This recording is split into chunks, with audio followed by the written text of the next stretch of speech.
témoignage que j'ai. Voilà, moi je remercie le Seigneur. J'ai grandi toute la vie dans les choses de Dieu.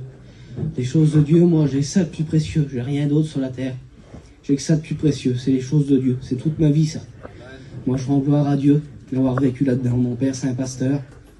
Puis je savais à peu près comment il m'a appris à faire pour les choses de Dieu, à être bien pour le Seigneur. Et j'ai grandi comme ça. Et quand j'ai avancé dans ma vie, il y a eu un certain moment qu'il fallait que je fasse une expérience avec le Seigneur. Et j'ai fait mon expérience. J'étais assis là, c'était TJ qui prêchait. Et j'ai levé ma main et puis j'ai donné mon cœur à Dieu. Et puis j'arrivais à la convention. Quelques mois après, c'était la convention. Et il y a un pasteur qui est venu vers moi. Un pasteur que j'avais l'habitude avec, qui partait avec nous en mission l'été. Et il est venu vers moi et puis il m'a dit « Yanis, ça va? T'es bien ?» Et j'étais dans la buvette. Puis je dis « Ouais, ça va ?»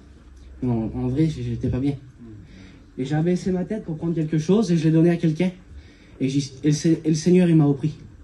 Il dit « Tu peux pas faire ça. » Puis j'ai regardé, puis je dis « En vrai, je te le dis franc, voilà, ça va pas trop bien en ce moment. » Mais il dit « Écoute, t'as arrêté où ?» Il dit « Je vais passer vers toi. » Et puis, ça s'est passé comme ça.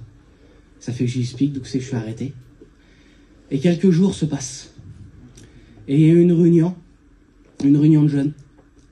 C'était le 18 mai 2022. Et cette réunion-là, il y a eu les plus beaux chants, les plus grands chanteurs de notre mission, ils ont chanté. Donc, dans la réunion, j'étais là. Mais quand il est venu le moment que le pasteur il est venu prêcher, j'étais avec mes copains, je rigolais. Puis que le Seigneur me pardonne parce que voilà, à la fin de la réunion, j'étais dedans. Et toute ma vie, moi, étant tout petit, j'ai toujours voulu avoir le baptême du Saint-Esprit. C'était mon désir, ça, je mourrais pour l'avoir. Et dans cette réunion-là, je m'attendais pas, on s'attend pas toujours que le Seigneur vienne nous bénir, vous savez, des fois. Et dans cette réunion, il y a un pasteur, il a dit, on va faire une recherche sur le baptême du Saint-Esprit. Et je repensais à ce que l'homme m'avait dit, que j'étais pas trop bien là. Seigneur Jésus. Vous savez, à la fin de la réunion, j'étais rendu sur l'estrade en train de parler en langue. Amen. Le Seigneur m'avait brisé de son Saint-Esprit, m'avait donné le baptême du Saint-Esprit. Et puis j'ai donné ma petite vie comme ça au Seigneur et puis tout allait bien. J'ai été bien. Et puis il est venu l'été. J'étais au début de l'été avec Samuel. Et puis le Seigneur travaillait mon cœur. Puis j'ai toujours eu le désir de me baptiser, ça brûle dans mon cœur, mais je voyais cette chose trop grande pour moi. Et Samuel me disait, faut que tu prends ton élan tout doucement, faudrait que maintenant tu t'engages. Et ça fait. Et il y a eu des baptêmes. Et puis j'ai pas eu le courage de le dire à mon père, j'ai eu peur. Pourtant j'aurais demandé à mon père, il m'aurait laissé faire, il me suit toute ma vie, il m'a suivi, il sait qui je suis. Hein.